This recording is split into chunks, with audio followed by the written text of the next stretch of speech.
ညာမိခင်ကိုပြန်မေးတဲ့မေကွန်း၃ခုဘာကြောင့်ဒီမေကွန်းတွေမေးရမလဲဆိုရင်လုံးနေကြလုံးတွေလုပ်ပြီးမတူညီတဲ့ရလက်ရဖို့မျှော်လင့်နေတာခင်ဗျာပါတယ်တော့ကိုယ့်ရဲ့ရှင်သန်ဖြတ်တန်းခဲ့တဲ့နေ့ရက်တိုင်းကို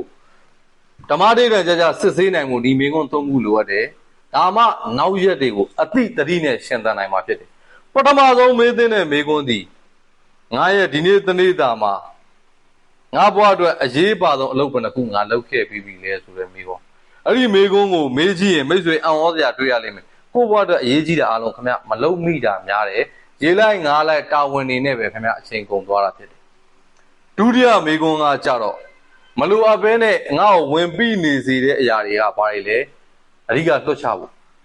ကျွန်တော်တို့မိတ်ဆွေတို့အများစုကကိုယ့်ကိုဝင်ပြီးစေတဲ့ relationship ဆိုတဲ့နေရာမှာဆရာတစ်ပည့်ဖြစ်စေသမီးသားဖြစ်စေလုပ်ဖို့အကင်ဘတ်တွေဖြစ်စေကျွန်တော်တို့အလုပ်ဖြစ်စေဒီຢာတွေကကျွန်တော်တို့တာမန်ထပ်ပို့ပြီးဝင်ပြီးစေတယ်ဆိုရင်လွတ်ချခဲ့ဖို့ထိုက်တယ်တတိယမေကွန်းအကယ်၍သာမနှက်ပြန်မနှက်ငါမျက်လုံးပြက်မပွင့်လာတော့ဘူးဆိုရင်ငါရဲ့ဒီနေ့ရှင်သန်ခဲ့တဲ့နာရီစက္ကန့်တွေကငါအတွက်ချိန်နဲ့စရာကောင်းနေလားဒါမှမဟုတ်ငါဖြုံးတီးခဲ့မိပြီလားဒီမေကွန်း၃ခုမိခင်ခင်ဗျားကိုခင်ဗျားသေချာပြန်မေးကြည့်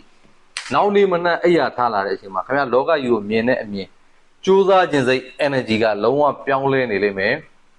ကိုယ့်ကိုပိုသိလာမယ်အရေးမပါတာတွေကိုအရာမပေးတော့ဘူးလောကကြီးနဲ့ပြဿနာတွေကိုရှုမြင်တဲ့ပုံစံပြောင်းသွားလိမ့်မယ်မယုံရင် try လုပ်ကြည့်ပါ